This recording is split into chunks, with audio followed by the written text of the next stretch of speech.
Matthew Darche has done a great job of restocking the Islanders' prospect pool. Today, we take a deep dive into the prospects, where their strengths and weaknesses are, and how soon they can help the Islanders' big club. All that and more on today's Locked On Islanders podcast.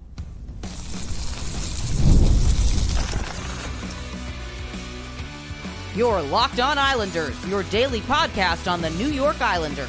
Part of the Locked On Podcast Network, your team every day. Welcome, everybody, to the Monday edition of the Locked On Islanders podcast, part of the Locked On Podcast Network, your team every day. I want to thank everyone who makes Locked On Islanders your first listen every day. Don't forget to subscribe on YouTube or wherever you listen to podcasts so you never miss an episode. This episode is brought to you by Monarch Money. Take control of your finances with Monarch Money. Use code LOCKEDONNHL at monarchmoney.com for 50% off your first year.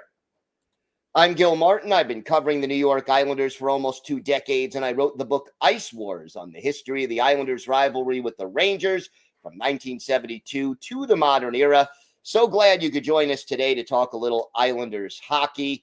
And we have got a lot to discuss on today's show. We're going prospects today, taking a deep dive into the strengths and weaknesses of the Islanders prospect pool, what kind of an impact Matthew Darche has had, and how soon some of these top prospects might be able to impact the Islanders lineup.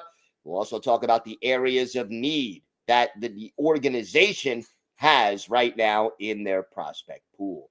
So let's talk a little bit about the prospect pool. And it's interesting because even though Matthew Darche has only been on the job for a few months, 6 of the top 15 prospects on the Islanders were drafted this year by Matthew Darche. 8 prospects on this list were selected by Lou Lamoriello.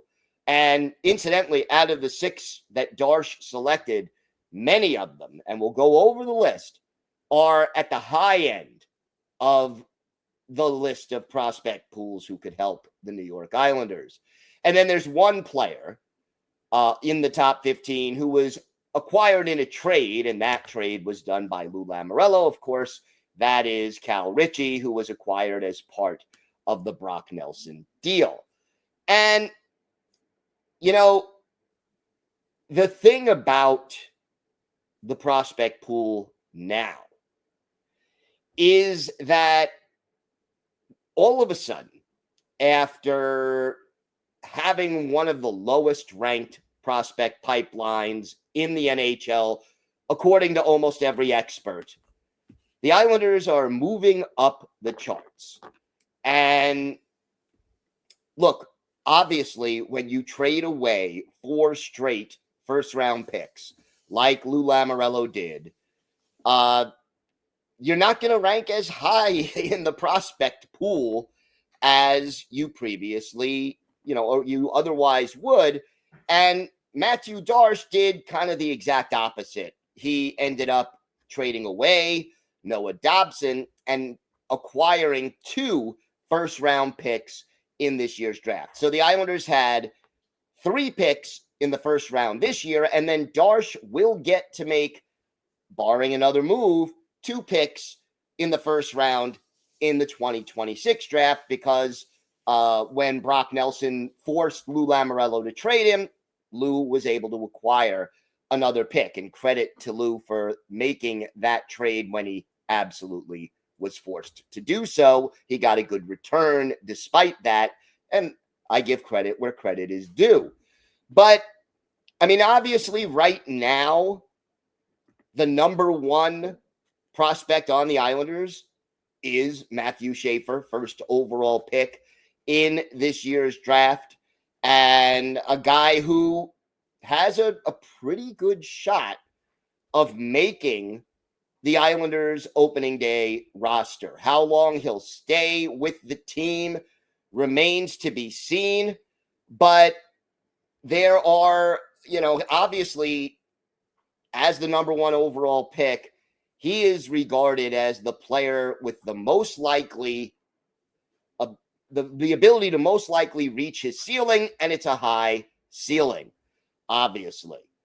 And, it is good to see that the Islanders have moved up all of the prospect boards that most organizations have. And that he is obviously the top defenseman on this list. The top forward right now, 2024 first round pick, Cole Eiserman. Now, Eiserman still at BU, going to spend at least another year there. I would say the earliest that Eiserman joins the New York Islanders is at the end of the college season this year. And it remains to be seen whether he does that, spends another year in college, maybe ends up playing in the AHL after college this year if he turns pro, or maybe spends, some time in the AHL next fall. But, we'll see what his trajectory is. I would say the earliest Eiserman gets here is at the end of this season.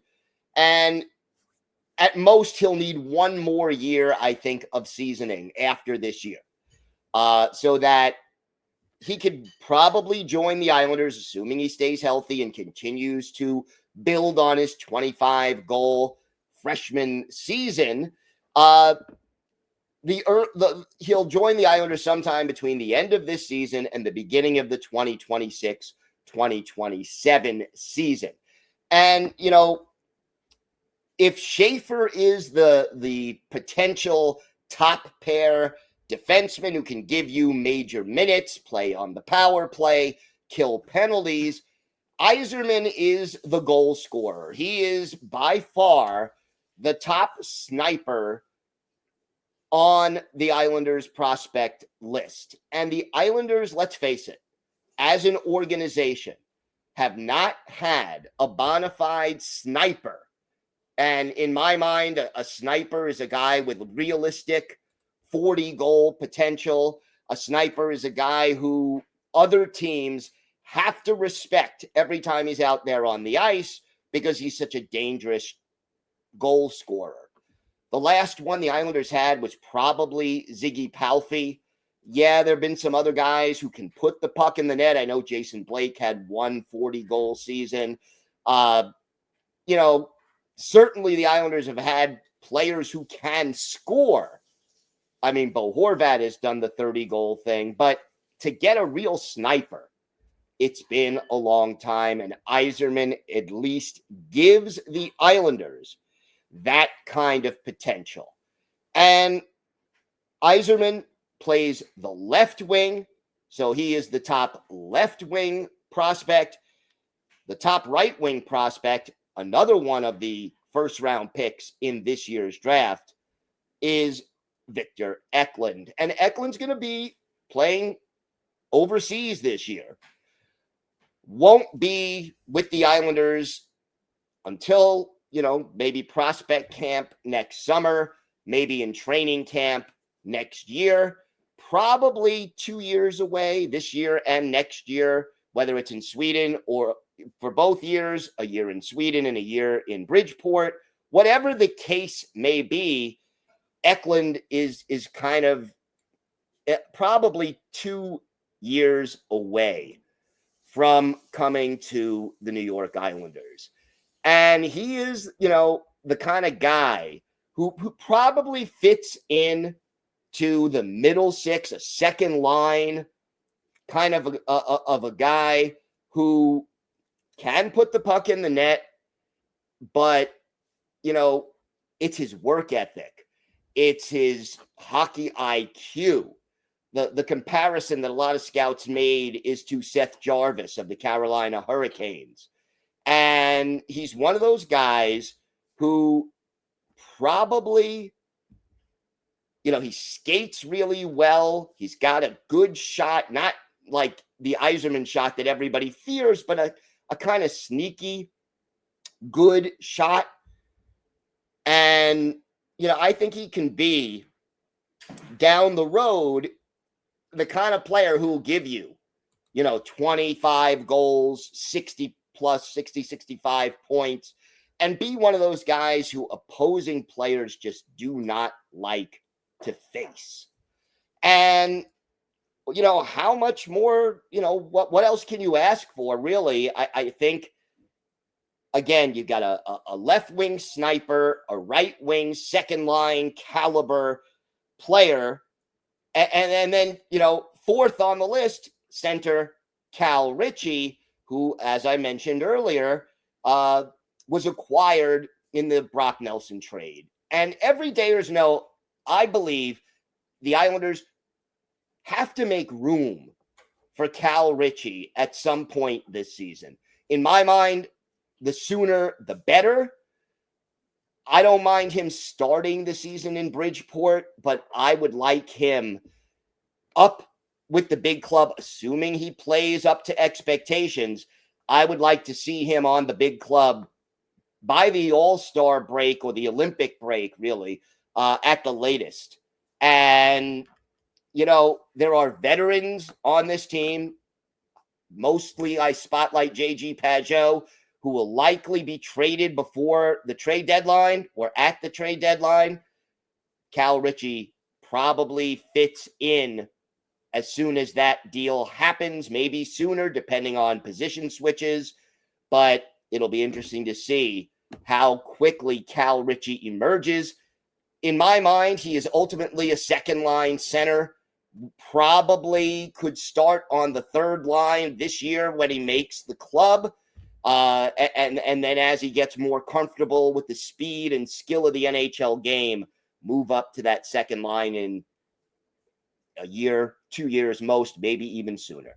All right, more to get to on today's show. We're going to talk about the areas of strength and the areas of weakness in this Islanders top 15 prospect pool. We're going to do that and a lot more coming up on today's Locked On Islanders podcast.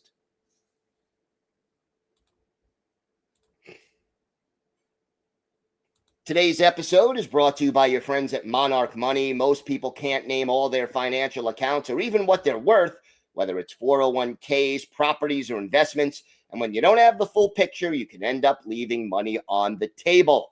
That's why there's Monarch Money. It's an all-in-one personal finance tool that brings your entire financial life together in one clean, easy-to-use interface on your laptop or on your phone. Monarch does the heavy lifting for you. You can link all your accounts in minutes and see clear data visuals, get smart categorization of your spending, and finally feel in control of your money without ever touching a spreadsheet. I linked all my accounts to Monarch, and I immediately spotted a few subscriptions I wasn't even using. Canceling those alone saved me the money that Monarch costs every month. Monarch also makes it simple to review my finances with my partner. We can both see budgets, goals, and spending activity in one place. So don't let financial opportunities slip through the cracks. Use code LOCKEDONNHL at monarchmoney.com in your browser for half off your first year. That's 50% off your first year at monarchmoney.com with code LOCKEDONNHL.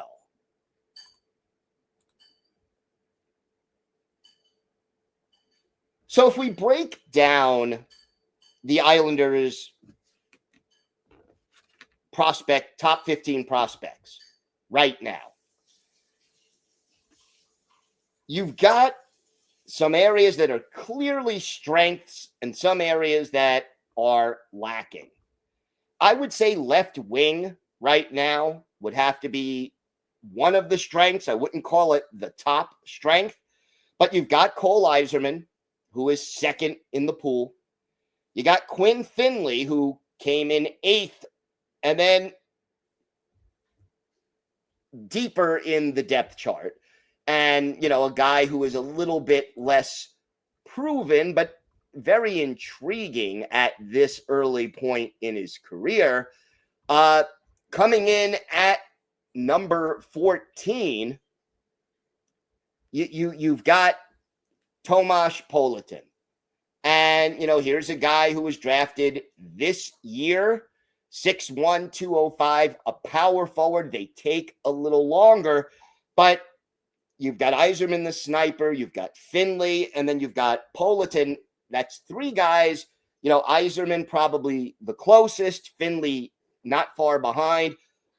Politan probably, needs a little more time and has a few more question marks, but you've got a nice amount of depth there. At center, you've got four players on the list. We mentioned Cal Ritchie. You've got Danny Nelson. He's in the 7th spot right now, and I think Ritchie will probably play in the NHL this year. I think Danny Nelson is a year or two away. You've got another center who was added this year in Luca Romano, who I think the team is kind of excited about. And then in the 12 spot, Kamil Bednarik, who has been a teammate of Eiserman's at BU, had a good, solid freshman year playing in the bottom 6, probably a 3rd or 4th liner in the NHL, and probably 2 to 3 years away at this point. But you notice 4 out of the top 15 are at center. You got 3 solid left wingers, and then maybe the deepest area right now, left defense. Obviously, Matthew Schaefer, he's number 1 on this list. Kashawn Aitchison, 17th overall pick, 3rd pick in the first round this year by Matthew Darche. He is 5th on the list right now. Isaiah George, who we saw last year, he's not far behind. He's 6th. And George is in an interesting situation because, right now the Islanders have a little bit of a surplus on defense, at least on the left side, as far as numbers go. But if Schaefer makes the team, I don't think there's room for George. And the one thing you do not want to do to Isaiah George, do not let him be the 7th defenseman if he's going to play only 20 games, 30 games. Whether he plays in Bridgeport, and every day, as I've addressed this, whether he plays predominantly in Bridgeport or plays with the Islanders, the key for a kid barely 20, going to be 21 by the end of the season, the key for his development is that he's got to play. And we saw George get off to a solid start, but, he kind of struggled a little bit toward the end of his tenure with the Islanders.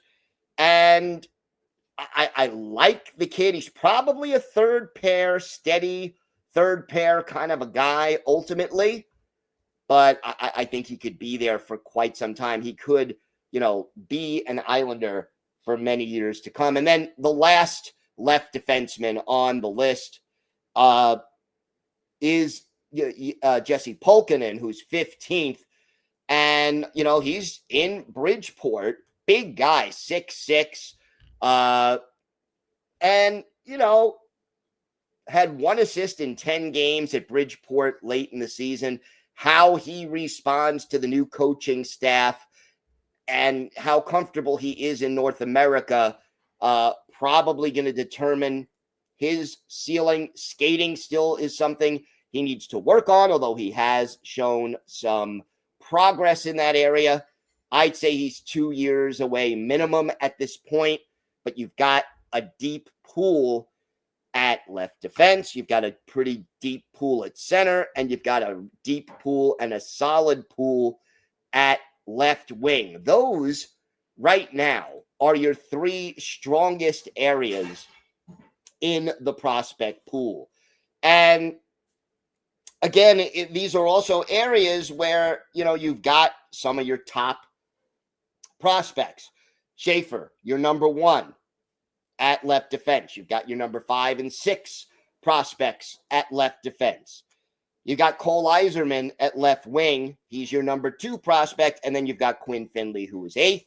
And then at center, you've got your 4, 7, 11, and 12 prospects led by Cal Ritchie and Danny Nelson. So it kind of lines up when you look at it. These areas, they're not just deep as in you've got a lot of players at the, on the list, but they're also guys who are at or near the top of the list. So you not only have depth, but you have actual quality up front at these positions. And that is, again, something you need to make it a strength in the organization. If you've got just, one guy and he's the 14th guy on your top 15 prospect list, it's not going to happen. But overall, having left defense, left wing, and center as strengths, I think it's a solid approach. You've got a few guys who are going to step in right away. You've got guys in the pipeline who are a year or 2 or 3 away.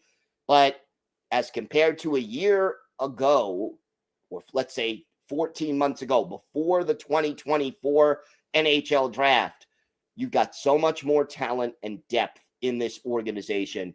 And Matthew Darche has really made an impact in a short amount of time on the prospect pool. We've addressed the strengths. How about the weaknesses? We'll talk about the areas of need within the prospect pool. And for our Islanders birthday of the day, a former first-round pick who spent 1 year with the Islanders in the early 2000s and was quickly traded away. We'll talk about him and his impact on the team, all that and more, coming up on today's Locked On Islanders podcast.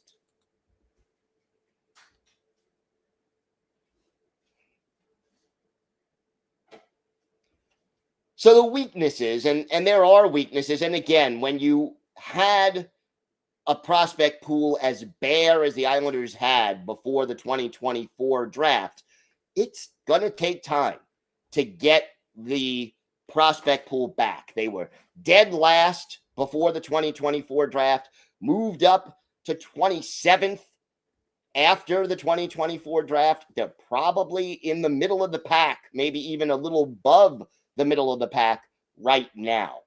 And again, all encouraging. But the weaknesses right now, the biggest weakness has to be right defense. Because out of all 15 of the Islanders' top prospects, none of them are right defensemen. They do not have anybody listed at right defense. And even if you look at the right defenseman on the roster right now, you got Ryan Pollock, who has struggled with injuries and is getting older, and still has that full no trade clause for this year and next year. You've got Tony DeAngelo, who has some talent, not the best defensively, can be on the power play, can give you some offensive production. But at the age of 29, he's on a 1-year deal. He seems to be a kind of a stopgap kind of a guy. Now, the Islanders could always sign him to an extension if he's playing well. But as of right now, as much as I think Tony DeAngelo can be very productive for the New York Islanders, I don't necessarily think he has yet proven that he's in the team's long-term plans.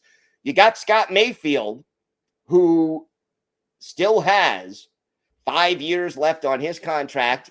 He's 32, has the full no trade clause again for this year and next year. And then for depth, you've got Adam Boqvist, who could, develop more, but also on a 1-year deal and, not yet proven to be part of the team's long-term plans. You've got a couple of guys down in the minors, but they're not necessarily prospects. Cole McWard, going to play in Bridgeport. He's there. And then, Ethan Bear, who the Islanders signed, he's 28. Again, more of a depth piece, a guy you can plug in, but no real top prospects on right defense. They're hard to find. Right defensemen are not easy to find. The other area, right wing is kind of in the middle. You've got Victor Eklund. So that certainly helps. He, one of the first round picks in this year's draft. We talked about him and his potential impact. And then, elsewhere in the pipeline, you you kind of look and you got a guy who's in your top 10, but not a top prospect yet. And, hopefully Daniil Prokhorov, the big 6'6" pound power forward who's playing in the KHL this year, can do something big. And,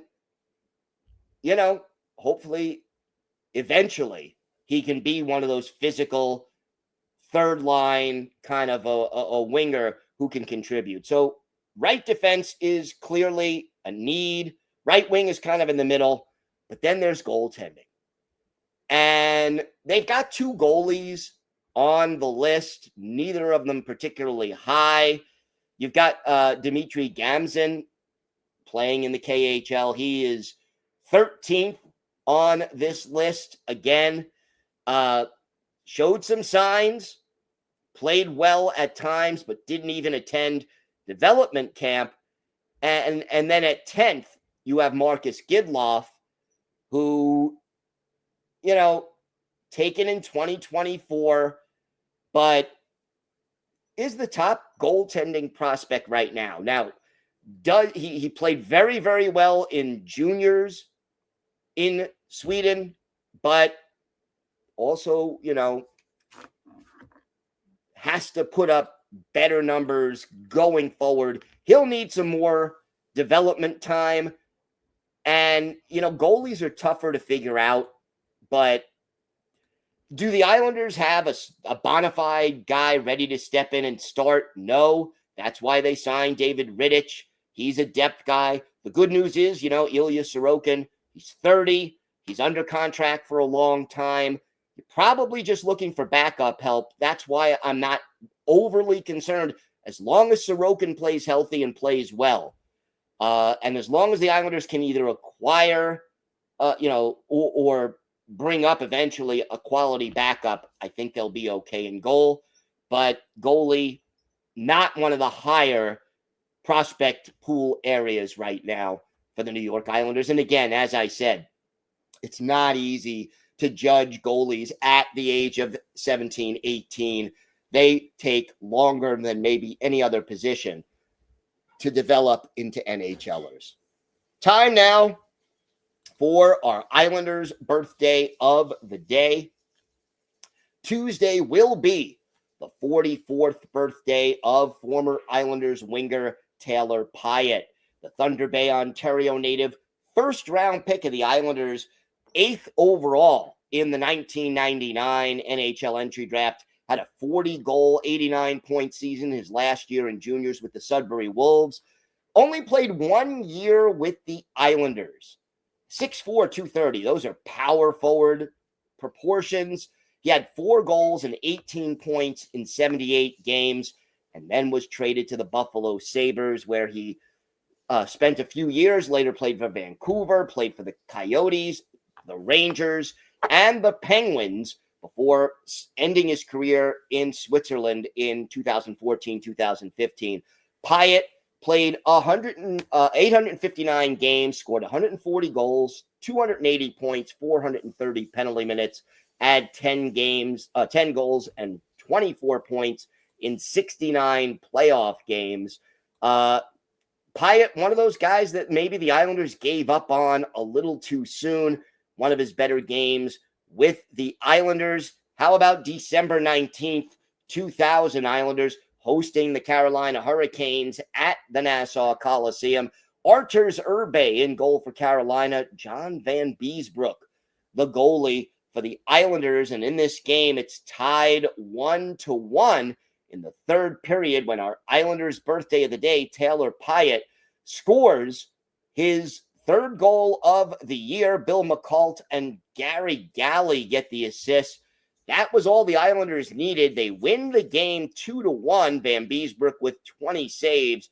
But for our Islanders' birthday of the day, Taylor Pyatt, he had a goal on 3 shots. It was the game-winning goal at even strength, and he played 13 minutes and 4 seconds of ice time. Taylor Pyatt is our Islanders' birthday of the day. I want to thank everyone for making Locked On Islanders your first listen today. For your second listen, check out the Locked On NHL podcast. There is no offseason. We're bringing you the daily league-wide stories that matter most with the local coverage you love from Locked On. Find Locked On NHL on YouTube or wherever you listen to podcasts. It's part of the Locked On Podcast Network, your team every day. If you have a question, a comment, maybe a topic you'd like us to discuss on a future episode, email us at lockedonislanders@gmail.com. And if you leave your first name and where you're from, we're happy to mention you on the show when we discuss whatever it is that's on your mind. You could follow the show on X at Locked On Isles, and you could follow me, Gil Martin, on X at Ice Wars, NYR, VSNYI. We'll keep you up to date on all things Islanders all year long, and it's always great to talk a little Islanders hockey with you anytime.